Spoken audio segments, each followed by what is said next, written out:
everyone, Phoenix Knight here. Welcome to the channel, and welcome back to the winter campaign for Arkham Horror, the card game. With the last scenario going up Sunday, the winter campaign is now ready to be wrapped. So we'll talk about the campaign itself, and then we'll spend some time with each investigator talking about the upgrade path I had them on and what I thought of each one. I don't mind the story of this campaign, but I wish the scenarios would have been a touch smaller. Granted, I didn't play the Fatal Mirage scenarios, so I don't know if those would have been any smaller. I think with Fantasy Flight traded in scenario quantity, they got in size. I was able to get everything on camera when we moved over to the map, but I was definitely struggling. I also had to pull out the Eldritch Horror minis for two of the scenarios, so Tony and Norman could move around. Coming back to the story, I think it's going to feel very samey, because none of the side stories really fit in this campaign, short of something like a hypothermia-induced delusion. But there aren't really any encounter sets in here to simulate the hypothermia effect. It's not as easy to insert a side scenario into this campaign as it would be for, say, something like Path to Carcosa or even Dream Eaters, especially with how I like to take encounter sets from the main campaign and shuffle them in. Like I said, I don't think there are really any sets that would fit in with this campaign. Anyway, I'm starting to ramble on the story front, so let's move into talking about the investigators, and we'll start with Tony.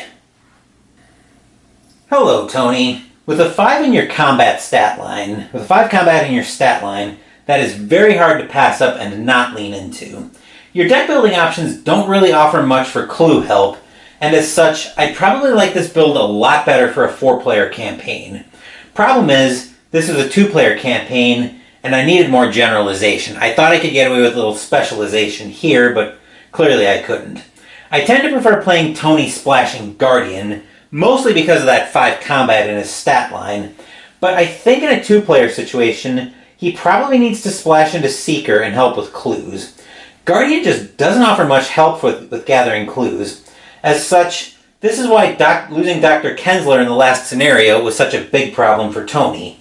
Without her, Tony is only marginally effective at gathering clues in mid-shroud locations and can't touch high-shroud locations at all on a traditional lore test.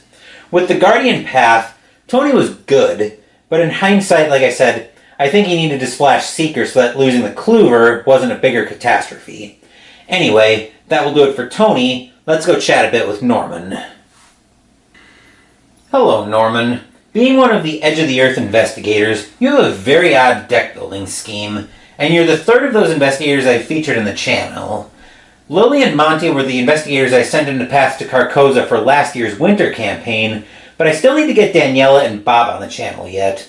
I'm starting to ramble on that front, so let's get back to Norman.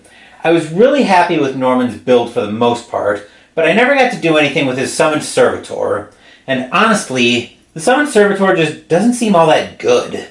The plan with that had been to potentially use that to reset a spell with charges, but we just never had a chance to get that going. With some tweaking, though, I feel like Norman could be decent in true solo. That might be worth exploring as a one-off campaign, but I usually play two-handed solo. Could be a thought for later. Anyway, let's move back up top to wrap this video up. And that concludes the card game portion of the winter campaign. Losing Tony, somewhat to my surprise, wouldn't serve to be as big of a catastrophe as losing Norman would, because Norman actually has options to defend himself, whereas Tony can't really gather clues on his own, especially without Dr. Kensler to help him out. Admittedly, I didn't help Tony either, by including Interrogate in his deck with maybe a handful of humanoid enemies to be found in the entire campaign. But sometimes you just have to try weird things. Anyway, let's wrap this video up. Despite both being driven insane, we'll see Tony and Norman again Sunday as we have our epilogue to the winter campaign via Eldritch Horror, but I won't spoil how we're going to see them. Wednesday next week, we're going to start into my Tack Up Wargaming list as we play on to Moscow. Thank you for watching the video. Please give the video a thumbs up and subscribe to the channel. Be sure to turn on notifications so you get my content. Be well, stay safe, take care of yourselves and your loved ones, and I'll be back with more videos in the future. Until then, take care everyone.